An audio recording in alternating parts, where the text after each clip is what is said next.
no aceptaremos la exclusión de nuestro pueblo de ese derecho. Mr. Gorbachev, tear down this wall.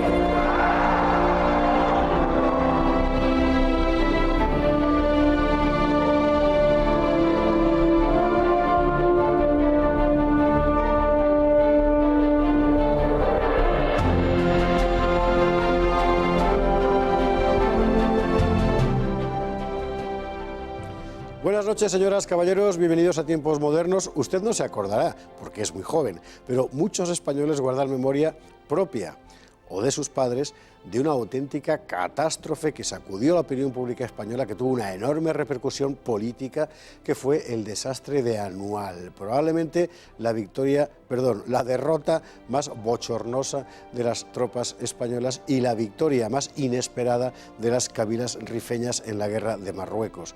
Ya digo que tuvo unas repercusiones políticas enormes, pero hoy nos fijaremos sobre todo en qué es lo que pasó y cómo pudo pasar semejante catástrofe. Fue así. En la historia militar española hay un nombre que aún hoy inspira dolor. Anual, pequeña localidad 60 kilómetros al oeste de Melilla. Fue aquí donde entre el 22 de julio y el 9 de agosto de 1921 el ejército español sufrió un brutal descalabro que supuso un punto de inflexión tanto militar como político. La llamada Guerra de Marruecos no era una guerra de España contra el Reino de Marruecos, sino contra las cabilas o tribus bereberes del Rif, la zona que España administraba como protectorado.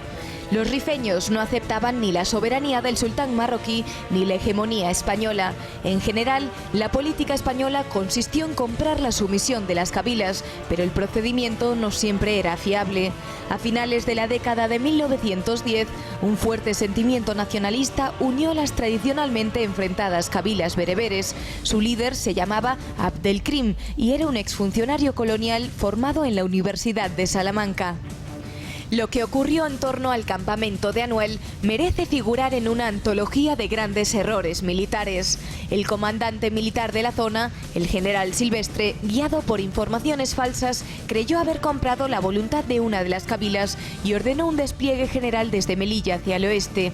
El tal despliegue constaba de una serie de pequeños puntos fortificados, poco guarnecidos y peor abastecidos, una red más policial que militar. Las cabilas supuestamente sumisas mostraron entonces su verdadero rostro y atacaron a los españoles. Silvestre se vio ante una insurrección general que se extendió incluso a los abundantes soldados marroquíes que formaban en las filas españolas.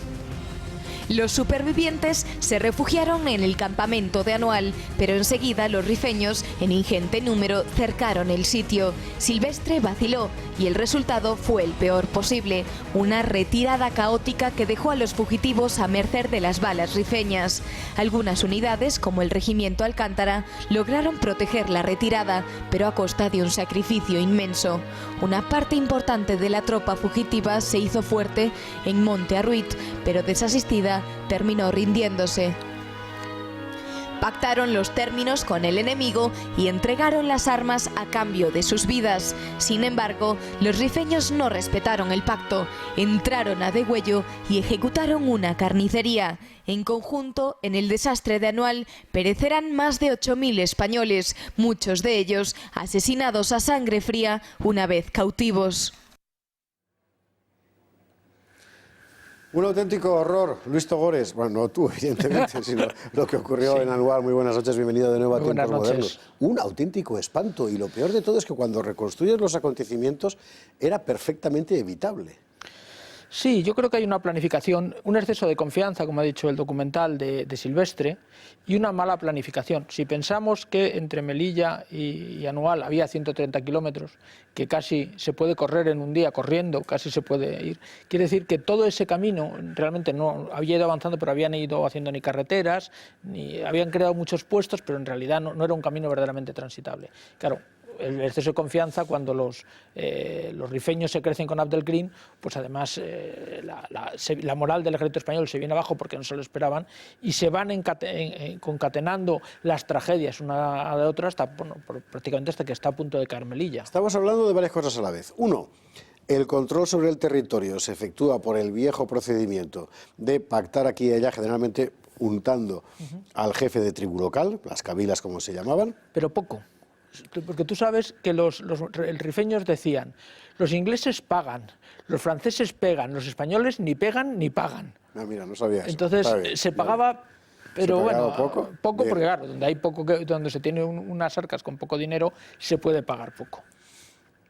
Aplican ese sistema a una población que consideran todavía tribal, efectivamente lo eran, y al parecer nadie se ha enterado de que ha aparecido un elemento nuevo que hace de argamasa de todas esas tribus antes peleadas, que era el nacionalismo que predica Abdelkrim, y al parecer nadie se había enterado de lo que estaba ocurriendo, o mejor dicho, nadie se había enterado de hasta qué punto aquello realmente había conseguido levantar a las cabilas rifeñas.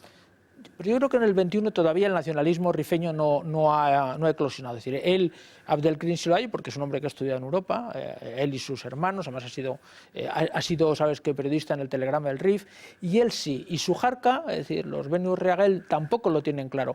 Lo que sí tienen claro es que cuando empieza el desastre de Anual, todos los Tensamar y otras jarcas piensan que pueden acoger un botín fantástico. Y entonces se unen, como siempre hacen, al vencedor. Y en aquel momento el vencedor es los Benu Reagel, y entonces se van uniendo. Luego sí, luego en el año 24 ya construirá la República del Rif y habrá ese proyecto. Pero yo creo que al principio es un puro espíritu de saqueo. Los españoles han venido abajo y verás, nos vamos a quedar con las fusilas, nos vamos a quedar con el dinero, vamos a una verdadera rapiña, ¿no? Las fusilas que tenían eran españolas y francesas, compradas de contrabando con frecuencia y tal, también la munición, pero hemos visto un elemento, ¿vale? Segundo elemento, el despliegue de zona que hace Silvestre tú lo has dicho, muy pocos kilómetros realmente, es un poco descabellado. Es decir, parece una línea de la Guardia Civil, ¿verdad?, con pequeños puestos muy mal abastecidos, sin preocuparse agua, por la logística, sin agua, que quiera buscar al Quinto Pino, y cuando lo ves son bloqueados que en realidad son pequeñas construcciones de sacos terreros. Y sin una red de carreteras que realmente esté protegida y que pueda permitir a las tropas moverse con velocidad. Ahí lo que haría falta sería un general romano que hubiese construido una calzada. Pero lo que había eran unas pistas de tierra, todos llenos de barrancos que subían y bajaban. Bueno, una cosa verdaderamente desastrosa, pero es que yo creo que Silvestre nunca pensó que iba a haber un ataque, las cabilas se iban a poner de acuerdo y por tanto nunca tuvo previsto un ataque pues, de prácticamente 18 o 19.000 rifeños que nunca se habían visto juntos en toda la historia de Marruecos. Y en tercer lugar, tenemos la cuestión de la tropa española. La tropa española que muy mayoritariamente tenía una instrucción pésima y en fin, la legión estaba en la otra parte del protectorado, estaba en Ceuta, allí había algunos regulares, pero buena parte de la policía indígena, marroquíes, etcétera, porque hay que recordar que esto era una guerra contra Marruecos, sino contra las cabilas del Rif, en el momento clave se pasan al enemigo. Bueno, yo creo que, vamos a ver, eso yo creo que de las tropas españolas es un poco mito. Es decir, es verdad que eran soldados de quinta, pero por ejemplo hay unidades como el regimiento de Alcántara que se porta maravillosamente bien y son también reclutas.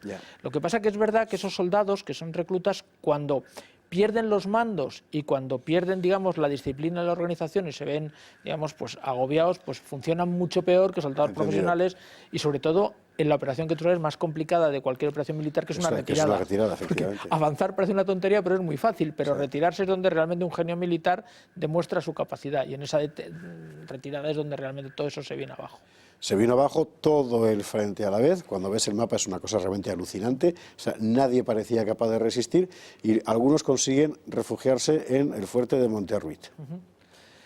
Tú sabes que ellos logran llegar a Monterruit porque salen en dos columnas de Anual, Silvestre ya muerto, y llevan en una la impedimenta y en otro va la tropa con los heridos, pero empiezan a paquearlos, es decir, a tirarles desde un poco lo que pasa a los italianos en Guadalajara, desde las alturas. Mueren los oficiales, porque además los moros disparaban a los oficiales, empiezan a perder el mando, cunde el pánico, se empiezan a desbandar, que es lo que ocurre en todas las retiradas, y entonces, bueno, pues esa capacidad de defensa se viene abajo. Hasta Monterruit fue menos terrible de lo que podía haber sido, porque hay dos unidades que tú has citado antes que se portan muy bien. Es una unidad de regulares, que la manda el comandante Llamas, que los tíos permanecen fieles y van escalonando, retirándose, permiten, bueno, que entre lo malo se retiren. Y lo otro es la famosa carga de Fernando Primo de Rivera, que es el Alcántara, primero con las ametralladoras y luego al final las cargas al sable, la última ya sabes, al paso. Porque los caballos estaban absolutamente derrengados. Y eso permite llegar primero a Dardrius, que yo creo que se tenía que haber quedado en Dardrius, porque era una posición aún más defendible, aunque peor suministrada, y luego van a Monterruiz, donde ya allí el general Navarro se rinde. Yo creo que bueno, pensando que los rifeños eran un ejército civilizado, cuando realmente eran una turba como los yihadistas que tenemos ahora. Esto viene a cuento de lo que ocurre después, porque efectivamente se pacta la rendición. Dentro de la rendición, como en cualquier pacto de rendición normal y corriente, figura abandonamos las armas, salimos desarmados y nos dejéis llegar hasta Melilla, y empieza la degollina.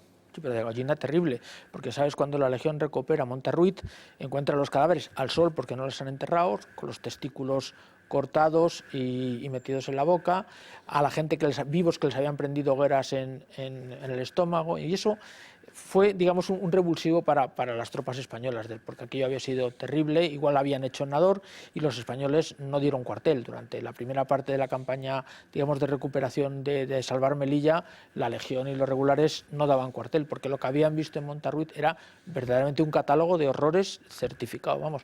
Además es que tampoco es tan raro, porque lo estamos viendo ahora exactamente igual. Sí, efectivamente. Bueno, es que son los mismos, es decir, los mismos. Es la guerra tribal. ¿Qué hay de cierto en ese telegrama que le manda el rey Alfonso XIII a Silvestre cuando pregunta qué hacer y le dice aquello de olé los hombres valientes? Pues ese telegrama nunca se ha encontrado, ¿sabes? Es parte de digamos, de la mitología de Anual. Es verdad que Silvestre, sabes, que era un hombre que era de la camarilla personal de Alfonso XIII, porque a él le gustaban los militares, tenía una camarilla de militares, muchos de caballería, pero no se sabe. Realmente puede ser, pero yo tampoco creo que un general como Silvestre haga las cosas porque el rey le diga eso. Sí, yo creo que él tenía un plan más o menos trazado, lo que pasa es que su Estado Mayor, pues Manella, Navarro, etcétera, pues habían calculado mal las posibilidades, como muchas veces ocurre en la historia militar. Sí, no habían pensado que podía pasar lo que pasó.